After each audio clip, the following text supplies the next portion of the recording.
salitang rapture, tulad po na sinabi ko kanina, ito po ay walang eksaktong salita na sinasabi sa Bible. Kahit basahin po natin ang Genesis, papunta ng Revelation, wala po tayong mababasang exact word na sinasabi pagdating sa rapture. Pero pag pinag-usapan po natin yung salitang rapture, ito po yung isang salita na kung saan tayong mga mananampalataya, ito dapat, okay, dapat, ito dapat yung kung saan pinapanabigan natin. Okay? So, para mas maintindihan po natin ang salitang rapture, sige po, titignan muna natin yung timeline. Okay? So, yan, andyan yung cross, diyan natin makikita yung first coming ng ating Panginoong Hesus. Okay? Ang first coming ng ating Panginoong Hesus, kung babalikan natin, ito ay nung nakalipas na 2,000 taon. Ito yung first coming ni Jesus Christ. Okay? Next. Pagtapos po ng panahon ng ating Panginoong Hesus, nung siya po ay namatay, inilibing at muling nabuhay, diyan po pumasok yung panahon ng iglesia. Yun sinasabi natin church age. Pag sinabi natin panahon ng iglesia, hindi po ito yung mga tinayong mga building. Okay? Pag sinabi natin iglesia, ito po ay grupo ng mga tao na kung saan sumampalataya sa ating Panginoong Hesus. Sa Old Testament, wala kang mababasang iglesia na sinabi dyan. Sa Bagong Tipan sinabi yan, after ng ating Panginoong Hesus ay may nabuhay na magmuli. Sa Book of Matthew, meron tayong mababasa dyan ng mga iglesia na binanggit, pero hindi pa literal na iglesia yung nangyari dyan. In the future pa nangyari yung establishment ng church. Okay?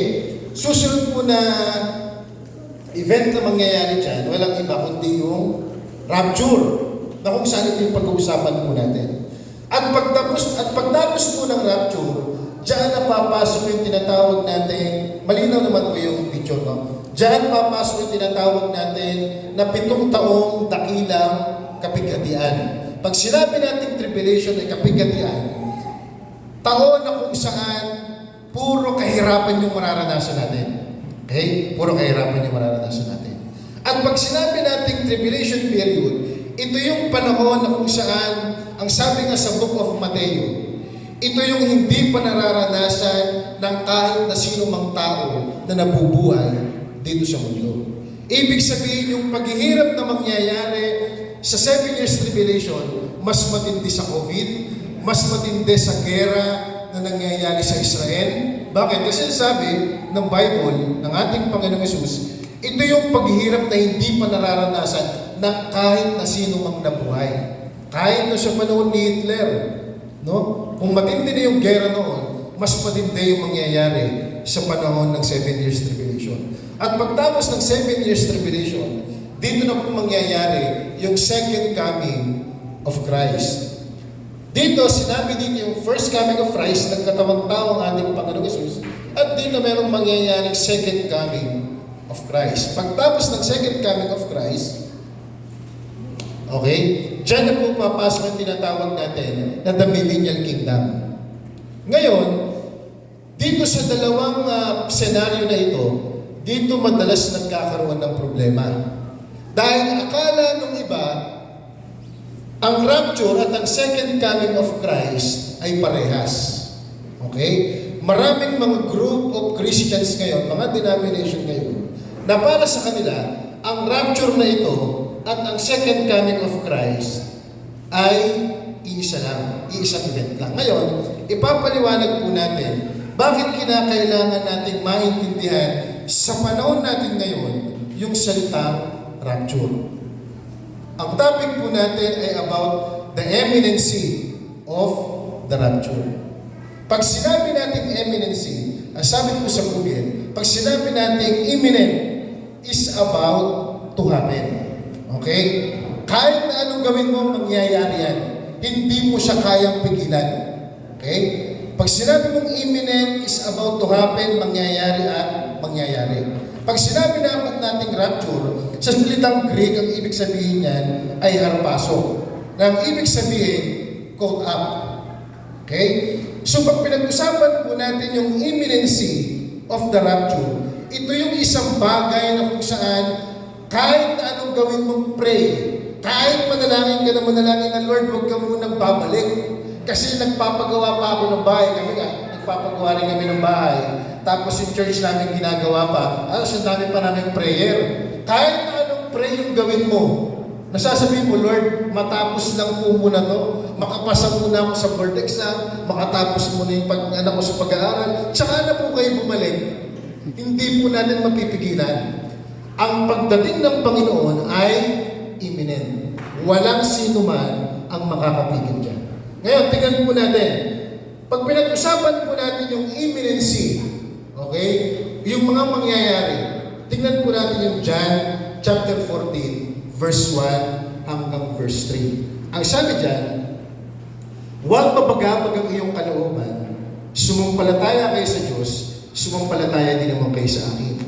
Sa bahay ng aking ama ay maraming silid. Kung hindi ito totoo, sasabihin ko ba sa iyong pupunta ka roon upang ipaganda ko kayo ng matitirhan.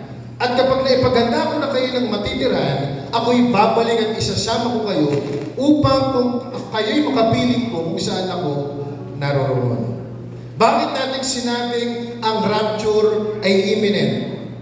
Dahil po sa passage na yan. Walang sinabi dito sa verse na yan na kinakailangan meron munang mangyaring gera, meron munang kinakailangan mangyaring taggutom, meron munang kinakailangan mangyaring lumaganap na sakit bago dumating ang ating Panginoong Hesus. Ang sabi ng ating Panginoong Hesus sa book ng John na sinabi niya, pupunta ka roon at ipaghahanda ko kayo na matitirhan. At ang sabi niya, kapag naipaganda ko na kayo ng matitirhan, ako'y babalik at isasama ko kayo kung saan ako naroroon. Walang sign. Okay? Walang sign na sinabi dito na sinabi ng ating Panginoong Hesus kung kailan siya babalik. Ang sabi niya lang, kapag naipaghanda ko na kayo ng dakong kalalagyan, alam natin ang ibig sabihin niyan, yan po yung langit. Sabi niya, kapag naipaghanda ko na kayo ng dakong titirhan, at ang sabi niya, ako'y babalik at isasama ko kayo kung saan ako naroroon.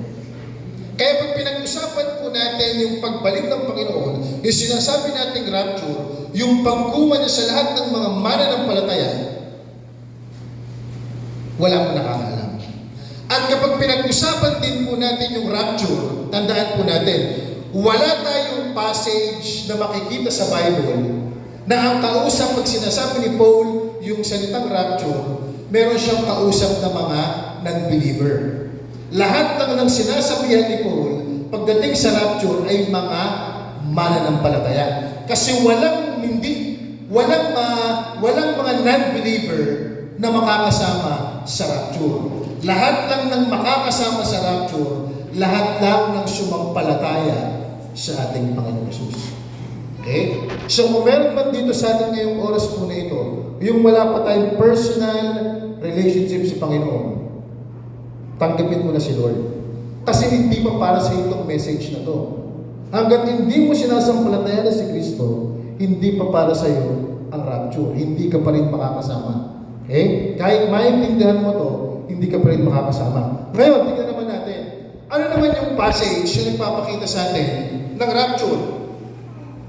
Ang sabi sa 1 Thessalonians chapter 4, verse 13 hanggang verse 17. Basahin na po natin na mabilis. Ngunit hindi ko ibig na kayong mga kapatid ay hindi makaalam patungkol sa mga natutulog. Pag sinabi po natin natutulog, ito po yung mga namatay. Okay? Upang huwag kayong magdalamhati na tulad ng mga iba na walang pag-asa. Ito ay sapagkat kung naniniwala tayo na si Jesus ay namatay at nagbangon muli, gayon din naman ang mga natutulog kay Jesus ay dadali ng Diyos kasama niya. Ito ay sinasabi namin sa inyo ayon sa salita ng Panginoon, na tayong mga nabubuhay at nananatili hanggang sa pagdating ng Panginoon ay hindi mauuna sa anumang paraan sa mga natutulog. Ito ay sapagkat ang Panginoon din ang siyang bababa mula sa langit na may sinisigaw na utos, na may tinig ng arkanghel, ng pinunong anghel, at may trompeta ng Diyos. Ang mga patay kay Kristo ay unang magbabangon. Pagkatapos nito, tayong mga buhay at naririto pa ay kasama nilang aagawin sa alapaap upang salubungin natin ang Panginoon sa hangin. Sa gayon, makakasama natin ang Panginoon magpakailanman. Okay? So dito po natin makita sa dulo. Sabi sa dulo, sapagkat makakasama natin ang Panginoon magpakailanman. Forever na po yan, makakasama natin ang ating Panginoon Jesus. Kaya pag pinag-usapan po natin yung rapture, itong passage po na yan, itong verse na yan, dito mas inelaborate ni Apostol Pablo ang salitang rapture. Wala po kayong mababasang rapture sa Old Testament na kahit si Jesus mismo, hindi niya tinuro yung rapture. Na kahit ang 12 disciples, hindi pa nila alam yung rapture na yan. Ang nagbigay ng turo ng rapture, walang iba, kundi si Apostol Pablo. Okay? Ngayon, mas titigan po natin ng mas malalim yung verse 13 hanggang verse 17. Okay? An attentive review of the rapture. Ano yung una kong gustong makita po natin dito, mga kapatid? Ang isa sa mga unang concern ni Apostol Pablo nung tinuro niya yung about rapture ay ito: dispelling the Christians' ignorance. Ano ang sabi niya sa verse 13? Ngunit hindi ko ibig na kayo, mga kapatid, ay hindi makaalam patungkol sa mga natutulog. Ano pong ibig sabihin ni Pablo? Sa panahon na tinuturo ni Apostol Pablo yan, maraming mga Christians sa Thessalonica ang ignorante pagdating sa salitang rapture o yung muling pagdagit sa atin ng ating Panginoon. Ang sabi nga ni David Jeremiah, isa siyang graduate ng Dallas Theological Seminary, ang pinakamalaking congregation ngayon sa mga Kristiyano, yung mga ignorante pagdating sa rapture. Maraming mga Kristiyano hindi nila naiintindihan yung rapture. Maraming mga Kristiyano hindi nila alam na mayroong mangyayaring rapture. Akala nila kapag sumampalataya ka kay Kristo, okay na, Christian living na, okay na lahat, mangyayari, iintayin mo na lang mamatay. Hindi po ganun. Ang sabi ni Apostol Pablo, hindi niya ibig na hindi natin malaman. At ngayong oras po na ito, kung ngayon lang po natin narinig itong rapture na pinag-uusapan po natin, ito yung sinasabi ni Pablo na sabi niya, huwag kayong maging ignorante. Merong mangyayaring rapture. At itong rapture na to, ito yung pagdagit. Pagkuha sa lahat ng mga sumampalataya kay Kristo. Ang sabi niya, kinakailangan i-dispel natin dahil maraming mga Kristiyano sa panahon natin ngayon ignorante. Hindi nila alam yung rapture. Akala nila pag sumampalataya ka kay Kristo, tapos na, mabubuhay ka na lang ng sumusunod kay Kristo. Akala nila ganun lang. Pero hindi. Meron pang mga great event na mangyayari sa buhay natin. At isa na po dito, yung rapture.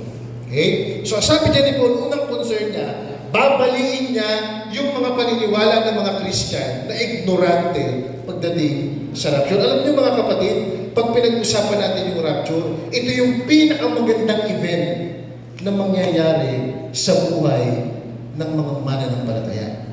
Na kung saan, ito yung ipinangako sa church. Okay? At dito lang yung sinabi sa panahon ng iglesia, sa panahon ng biyaya. Next, sabi sa may verse 14, protecting the hope of the Christians. Ito lang yung pag-asa po natin para maprotektahan yung pag-asa natin bilang mga Kristiyano. Sabi sa may verse 14, upang huwag kayong magdalamhati na tulad ng mga iba na walang pag-asa. Ito ay sapagkat kung naniniwala tayo na si Jesus ay namatay at nagbangon muli, gayon din naman ang mga natutulog kay Jesus ay dadalhin ng Diyos na kasama niya. Meron po tayong pag-asa. Diba? Dito, kinumpare ni Paul yung pagdadalamhati natin. Ang sabi niya, tayo bilang mga mananampalataya, kapag namamatayan tayo, sabi niya, hindi tayo katulad nung ibang mga tao na walang pag-asa. Bakit walang pag-asa? Kasi akala nila kapag ang buhay ng isang tao na wala na, tapos na rin. Pero tayo hindi. Dahil naniniwala tayo sa rapture, alam natin na ito yung protection natin sa pag-asa natin bilang mga Kristiyano. Na dumating man yung panahon, meron bang mamamatay sa atin. Pero yung pagdadalamhati natin, hindi katulad ng ibang mga tao. Di ba sila kapag namamatayan yung, especially kapag ang namamatayan, hindi mananampalataya. Di ba? Sobrang lungkot nila, sobrang depressed nila. Pero tayo bilang mga mananampalataya, kapag namatayan ka, malulungkot ka. Hindi pwedeng hindi ka malulungkot kasi tao ka eh. Meron kang emotion. Nasa laman ka. Iiyak ka, malulungkot ka. Pero ilang araw, ilang buwan, malulungkot ka lang. Eh yung iba dyan, kapag namatay, nagpapakamatay.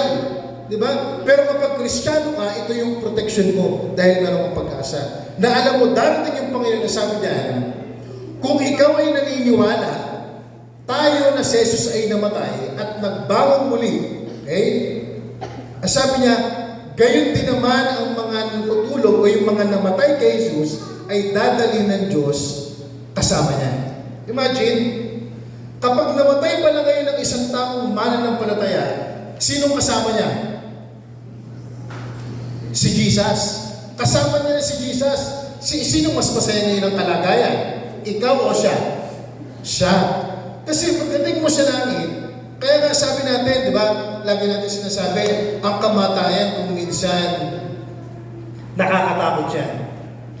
Pero kung tutusin, ang kamatayan ay ang palang yung simula ng kasiyahan. Kasi forever mo nang makakasama si Jesus Christ. No? Kaya nga kapag dumating sa atin yung kamatayan, masaya tayo. Bakit? Kasi makakasama na natin ang Panginoon according to the Scripture. Dahil ang ating Panginoong Yesus namatay at nagbangon muli. At ang sabi niya, gayon din naman ang mga namatay na, natutulog, mga namatay na kay Jesus ay dadalhin ng Diyos kasama niya. Imagine? So napakaganda ng sinasabi ni Paul pagdating sa rapture.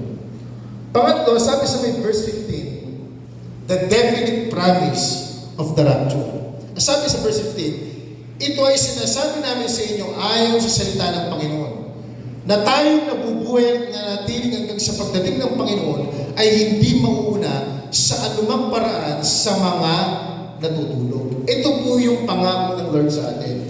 Tayo, ng mga nabubuhay pa. Kasi meron na tayong mga kapatid sa Panginoon na mga namatay na. At nasa piling na sila ng Panginoon. Ngayon, ang promise dito ng Diyos pagdating sa rapture, sabi ni Paul, ito ay sinasabi namin sa inyo ayon sa salita ng Panginoon. Okay? Ibig sabihin, hindi siya inimbento ni Pablo.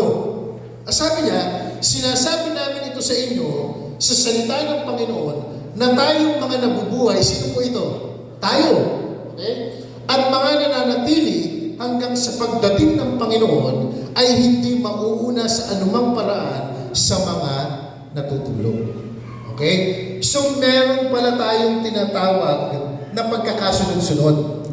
Okay? Meron tayong mangyayari palang pagkakasunod-sunod. Ngayon, titignan natin, ano ba yung sinasabi dito ni Paul? Na hindi mauuna sa anumang paraan sa mga natutulog. Ito yung mga namatay na. Hindi ito yung mga natutulog kapag oras ng service. No? Hindi po ito yon. Ang sinasabi dito mga natutulog, yung mga namatay na. Yung katabi mo na natutulog, hindi pa yung patay. No? Literal talaga natulog yan. Di ba? Ngayon, ano po yung chronological na pagkakasunod-sunod ng rapture? Okay? Ito po yung mangyayari. Ang sabi sa may verse 16, sapagkat ang Panginoon din ang siyang bababa mula sa langit na may sinisigaw na utos na may tinig ng pinunong anghel at may trumpeta ng Diyos. Merong mangyayaring pagbabalik.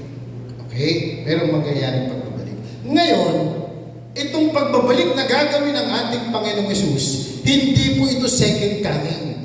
Okay? Hindi po yan second coming. Akala kasi nung iba, second coming na po. Hindi po siya second coming. Bakit? Kasi ang ating Panginoong Yesus, babalik siya sa alapaap. Hindi siya maglalan sa lupa. Doon lang siya sa alapaap pipirme. Kaya nga sabi niya, merong pagbabalik. Okay? At ang pagbabalik po na ito, siya ay bababa mula sa langit. Ibig sabihin, honestly, biblically speaking, si Jesus nasa langit na. Okay? At merong isinisigaw na utos. Ano kaya isisigaw, mga kapatid? Sa palagay nyo, ano kaya isisigaw? Wala naman sinabi eh. Huwag natin dagdagan. Huwag natin isipin yun. Na may tinig ng pinunong anghel at merong trumpeta ng Diyos. Ano kaya yung tunog ng trumpeta? Yung pusina kaya ng sasakyan? Huwag na rin natin alamin. Basta pag may narinig yung trumpeta, tapos nasa alabaap na kayo, rapture na. Amen? Okay, so kaya yung mangyayari. Merong mangyayaring return. Sino yung magre-return? Si Jesus. Okay? Si Jesus ang magre-return. Pagtapos niyan, sabi sa 16b, yeah, there will be a resurrection. Meron daw kung bubuhayin muli. Meron i-resurrect. Ang sabi, ang mga patay kay Kristo ay magbabangon. Okay? Ay muling bubuhayin. There will be a resurrection. Kanina, merong magbabalik. Sa atin, may marami nagangako sa atin. Babalik siya, pero hindi naman talaga bumalik. Diba? Pero si Jesus, yung promise ni Jesus, pag sinabi niyang babalik siya, babalik siya. No, sino dito yung mga pinangamuan na babalik sa kanila? No, marami lang ganyan. Sabi, babalik daw. Pag nanghiram ng pera, sabi, babalik daw. Hindi naman binalik. Diba? So, merong babalik. At kung merong babalik, merong i-resurrect. Sino daw itong mga namatay na kay Kristo? Okay, kagabi, nag-uusap kami ni Kuya Eric. Pagdating pa ng rapture, makakasama ang Old Testament saints, sila David, no? Sino ba? Sino mga naligtas sa panahon ng law? Sila Abraham. Makakasama ba sila sa rapture? Bibigyan na ba sila ng glorified body? Ano sa palagay nyo?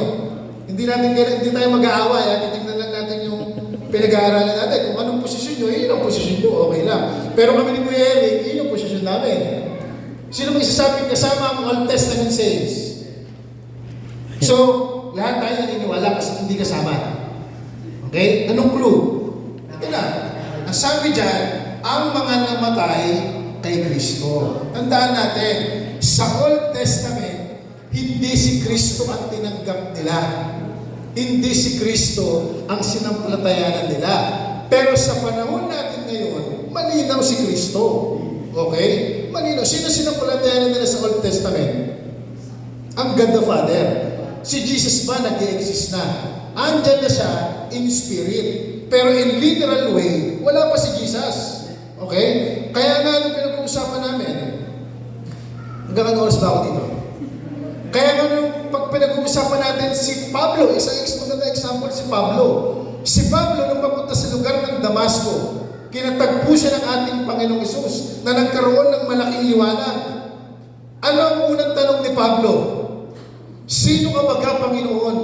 Ngayon, kung alam niyang si Jesus yun, tatanungin niya pa ba? Sa palagay mo si Pablo nanguhula lang? Hindi. Pero alam niya bang Diyos yun? Alam niyang Diyos yun. At ang akala niya, yun ang God the Father. Kaya yung sinabi niya, sino ka baga, Panginoon? Ano sabi ni Jesus? Ako itong si Jesus na iyong pinag-uusik. At walang ibang pinag-uusik si Pablo that time, kundi yung mga tagasunod ni Jesus. Kaya kung sasabihin natin, ando na si Jesus sa Old Testament at yun din yung sinampalatayanan nila, pwede niyong posisyonan. Pero in biblical way, sinabi na ba talaga yung pangalan ni Jesus sa Old Testament? Sa atin kasi sa panahon natin ngayon, madaling sabihin yan. Bakit? Kasi complete na yung revelation sa atin eh. Di ba? Namatay na nga si Jesus eh. Pero kayo yung lumugar sa panahon ng Old Testament, sa palagay nyo, malinaw si Jesus Christ? Hindi siya malinaw. Kaya nga sabi sa 2 Corinthians chapter 12 verse 8, kung kilala nila si Jesus, hindi na siya pinako sa krus. And tsaka ganito, bakit hanggang sa panahon natin ngayon, ang mga Hudyo sa Israel, hindi pa rin sila naniniwala kay Jesus? Di ba? Hindi pa rin sila naniniwala kay Jesus. So pag pinag-usapan po natin yung resurrection, ang makakasama lang sa rapture, kung ngayon, kung gusto nyo pa rin makakasama ang Old Testament sa rapture, okay lang naman. Ipoposisyon nyo yan. Kasi pagdating naman sa natin, doon natin malalaman eh. Di ba? Okay? So sabi dyan, ang mga patay kay Kristo Jesus ay unang babaguhin. Magbabago pala. Una sila, bubuhayin. Next, ang susunod po niya, pagdating nagkaroon ng meet, magkakaroon ng reunion. Okay? Reunion na yung mangyayari. Sabi dyan, pagkatapos nito, tayong mga buhay at naririto pa ay kasama nilang aagawin sa mga alapaap upang salubungin natin ang Panginoon sa hangin. Sa gayon, makakasama natin ang Panginoon magpakailanman. Okay? So dito, merong reunion na mangyayari. Pagdating sa rapture, merong reunion na mangyayari. Pero kung yung nanay at tatay mo ay hindi pa sumasampalataya kay Kristo, yung mga kapatid mo, yung mga kamag-anak mo, hindi sila makakasama sa reunion. Hindi sila makakasama sa reunion. Kasi ang reunion na pinag-uusapan dito, lahat lamang ng sumampalataya kay Kristo ang makakasama dito sa pinag-uusapan nating reunion. Okay? Pero itong pagkakasunod-sunod po na ito, huwag po nating iisiping matagal. Ang sabi nga sa 1 Corinthians chapter 15, it's a blink of an eye. Ganun lang siya kabilis. Okay? Ganun lang siya kabilis. Huwag natin isipin, ay, unang-unang bubuhayin yung mga patay. Nakikita natin binubuhay yung mga patay. Tapos tayo naman, unti-unti tayo nararapture. Hindi po ganun katagal yun. Sabi ng 1 Corinthians 15, sabi ni Pablo sa mga taga-Corinto, it's a blink of an eye. Isang mata lang. Pero merong problem na mangyayari. Pero ikaw ba, iintay mo po, oy, lumulutang na ako. Rapture na to, rapture na. Hindi po ganun. Hindi po ganun yun. Mabilis lang po yung pangyayari na yan. Okay? So dito, ay kasama nilang aagawin sa mga alapa upang salubungin natin ang Panginoon. Sa hangin sa gayon, makakasama natin ang Panginoon magpakailanman. Ito na po yung forever na makakasama natin ang Panginoon. Ngayon, habang sinasabi ito ni Apostol Pablo sa mga taga-Tesalonica, ano kaya ang purpose ni Paul? Okay? Ano kaya ang reason ni Paul? Bakit niya sinabi at bakit niya tinuro yung rapture? Alam niya bakit? Verse 18. Ano sabi sa verse 18? Kaya palakasin ninyo ang loob ng isa't isa sa pamamagitan ng salitang ito. Sa English, ang sabi, encourage one another. Okay? Magpalakasan kayo sa isa't isa. Huwag daw po tayong magsiraan sa isa't isa. Bakit? Kasi malapit nang dumating ang Panginoong Yesus. Okay? Kung marami pa tayong mga bagay na busy pa tayo, dito sa mundo, meron tayong business, meron tayong trabaho, sobrang busy natin sa pag-aaral, sa lahat ng bagay, wala pong problema dyan. Okay? Wala pong problema dyan. Mag-business ka, magtrabaho ka, mag-aaral ka na mabuti, wala pong problema dyan. Magiging problema lang yan kapag mas priority mo na yan kaysa sa muling pagbabalik ng ating Panginoong Yesus. Yung mas excited ka pa sa mga bagay na panlupa kaysa mas excited ka pa sa rapture. Sabi ko nga doon sa asawa ko, ako kahit hindi natin mapatayo itong bahay natin na to, basta mag-rapture na. Bakit? Mas maganda yung bahay sa langit. Di ba? Kapag yung bahay tumagal lang 10 taon, 15 taon, kung minsan naluluma din naman yung bahay sa rapture ba, maluluma yan? Hindi na po sakit ng timeline. Ang langit, forever, walang oras dyan. No? Kaya pagdating natin sa rapture, lahat ng paghihirap, wala na. Wala nang pag-iyak, wala nang kalungkutan na pwedeng mangyari sa atin sa panahon ng rapture. Ngayon, balikan natin ng konti yung verse 15 hanggang verse 17. Tingnan natin. The pronouns that emphasize of imminency. Okay, tingnan natin yung mga highlight. Tingnan natin sa English. Okay? Kasi mas maganda sa English. For this we say, so makikita po natin yung apat ng salita dyan, yung word na we. Okay? Word na we. Si Pablo nagsabi niya, ano ibig sabihin ni Paul? Sa palagay niyo, bakit sinabi niyang we? Kasi kahit sa panahon ni Pablo, inaantay niya na yung rapture. Okay? Hanggang sa panahon ni Pablo, nung panahon ni Paul, akala niya, darating siya ng rapture dahil yun din ang gusto ni Pablo. Abutan din siya ng rapture. Kaya lang ang pagdating ng Panginoon, walang ibang nakakaalam. Kaya kapag meron nagsabi sa inyo, sa year 2027, darating na si Jesus, huwag kayong maniniwala sa kanila. Walang nakakaalam kailan darating ang Panginoon. Kaya kasabi ni Jesus, binigay niya ng isang magandang example, ang pagdating ng Panginoon ay katulad ng isang magnanakaw. Yung magnanakaw po ba, sasabihan kayo sa bahay, nanakawan namin kayo bukas. Kaya mag-ready kayo. Labas niyo yung aso niyo, yung malaking aso nila Boy Eric, labas niyo yan. Kasi nanakawan namin kayo bukas. Yung bolt niyo sa bahay, palitan niyo yung password kasi alam namin yan eh. Diba? Sabi ni Lord, sabi ni Jesus, ang pagdating ng Panginoon ay katulad ng isang magnanakaw. Walang ibang nakakaalam. Na kahit na sino, alam nyo, maraming nang nanguhula. Kahit sa atin sa brethren, maraming nanguhula, sinasabi nila, 2022, darating ang Panginoon. 2020, darating ang Panginoon. Yung mga nanguhula, namatay na. Kaya huwag niyong hulaan. Mamamatay kayo. Kumisan na muna pa sila mamatay doon sa rapture. Kasi walang ibang nakakaalam kung kailan darating ang Panginoon. Pero dapat excited ka pa rin sa rapture. Yan dapat ang laging priority mo. Darating ang Panginoon, ang tanong, kapag dumating yung rapture, saan ka kaya niya aabutan? Di ba? Yan ang tanong dyan eh. Pag dumating ba yung rapture, gusto mo abutan ka niya sa inuman? Gusto mo ba abutan ka ng Panginoon sa rapture, tumataya ka ng loto, nagbibinggo ka, nagkipag-chismisan ka? Saan maganda abutan ng rapture? Simbahan. Sa gawain. Kaya lagi yung sasama sa San Jose. Kasi baka nasa biyahe, biglang mag-rapture. Nasa gawain ka. No? Hindi yung tutulog-tulog ka pag dumating yung rapture. Okay? So, ayan po, hanggang sa panahon ni Apostol Pablo, inaantay niya na yung rapture. At hanggang sa panahon natin ngayon, inaantay pa rin natin yung rapture. Wala pong sign ang rapture. Pero ang second coming, may sign. Ano ang sign ng second coming? Ang bansang Israel. Okay? Ang bansang Israel, ang sign ng rapture. Mapapansin po natin sa balita ngayon. Ngayon, kakabalita lang, nagbombahan ng Iran tsaka ang Israel. Okay? So nakatutok na. Ngayon si Trump, galit na naman kay sa Israel kay pangalan niyan? Netanyahu. Galit na naman si Trump dahil binomba yung Iran. Diba? Diyan sa nangyayari na yan, mga kapatid, sign yan ng second coming. Kung nakikita na natin yung sign ng second coming, mas lalo tayong nalalapit sa rapture. Kasi mauunang mangyari ang rapture. Okay? Paganahin po natin yung imagination natin. Ngayon, may oras po dito. Ilang araw ginawa ng Diyos ang mundo? Ilan?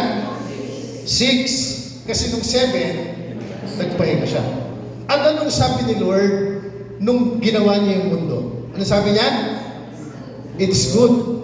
Napakaganda ng mundo. So imagine natin mga kapatid, way back 2,000 years ago, sinabi niya, ipaganda ko kayo ng damong kalalagyan. At kapag ipaganda ko na kayo, ako'y babalik at isasama ko kayo kung saan lugar ako naroroon. Imagine natin, yung 6 days na ginawa ng Panginoon, yung mundo, marami nagsasabi, equivalent yan sa 6,000. Marunong ka pa sa Bible, sabi nga ng Bible, 6 days lang.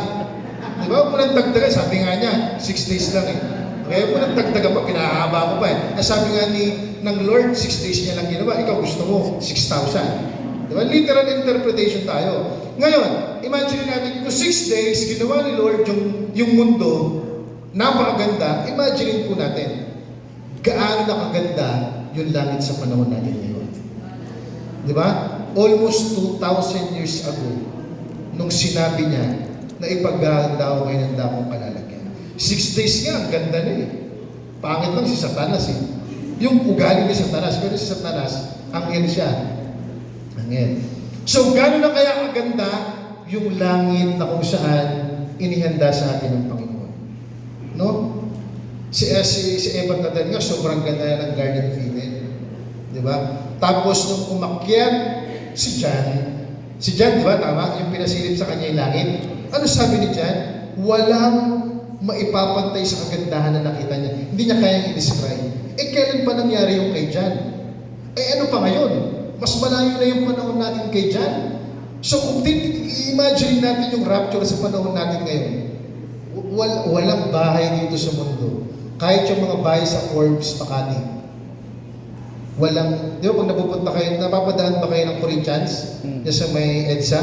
Ang ganda ng bahay dyan. White plains. Pero wala yan sa inihanda ng Diyos na bahay natin sa langit. So balikan po natin yung ating diagram. So dito mangyayari yung rapture. Ito po, nandito na po tayo sa panahon na to. Wala na po tayo sa panahon na yan. At the present, andito na po tayo. So pag dumating yung rapture, lahat ng sumampalataya kay Kristo, sasama na ating Panginoong Hesus, dadalhin niya sa langit. Ngayon, lahat ng mga hindi kumilalang tao sa panahon ng biyaya, lahat sila ay papasok sa panahon ng 7 taong kapigatian. Okay? Bakit hindi kasama ang church dito? Dahil kung babasahin natin ang Book of Revelation, ang Book of Revelation ang pinaka-organized na book sa lahat ng Bible. Ay sa lahat ng books, ang Book of Revelation. Sa Revelation chapter 1, sinabi dyan yung mga bagay na kung saan nakita niya. Okay? Doon sa panahon niya.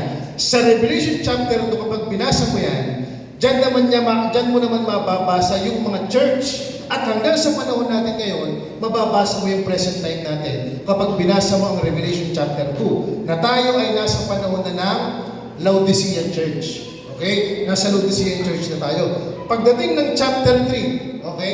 Pagdating ng chapter 4 hanggang chapter 18 ng book ng Revelation, wala ka nang mababasang church. Revelation chapter 1 to 3, 19 times binanggit yung salitang church. Pagdating ng chapter 4 hanggang chapter 18, wala ka ng church na mababasa. Bakit? Kasi ito na yung panahon ng dakilang kapigatian, paghihirap. Dahil ang church ng panahon na yan ay na-rapture na. Okay? At pagdating ng second coming, kung dito sa rapture, walang makakakita. Actually, sa panahon natin nga ngayon, yung mangyayaring rapture na yan, sa dami ng CCTV natin, makikita nila yung mga tao mawawala na lang.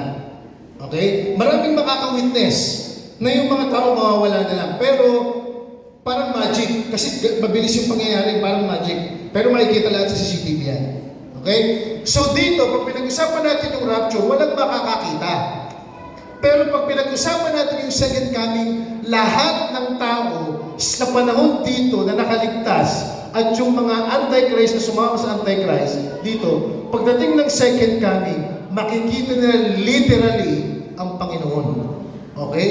Literal nilang makikita at lalapag ang Panginoon sa Mount of Olives. Saan ang Mount of Olives? Sa Turkey. Okay? So, face to face, makikita ng mga tao dito ang pagdating ng ating Panginoong Hesus na kasama ang iglesia.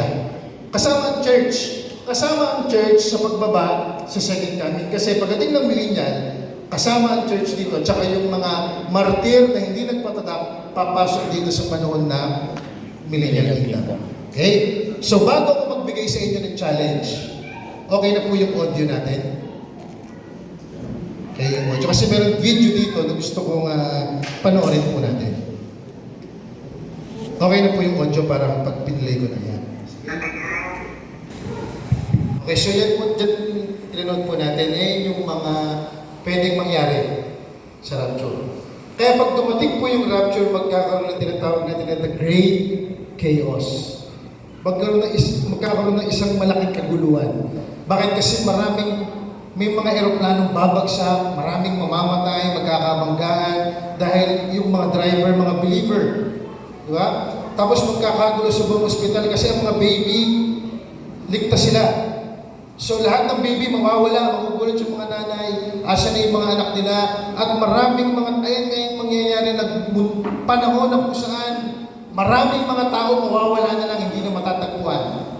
Kaya magkakaroon ng matinding kaguluhan sa panahon na yan.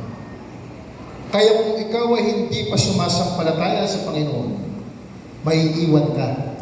Hindi ka makakasama sa pinag-uusapan natin rapture. Kaya challenge po sa atin dito ngayong umaga.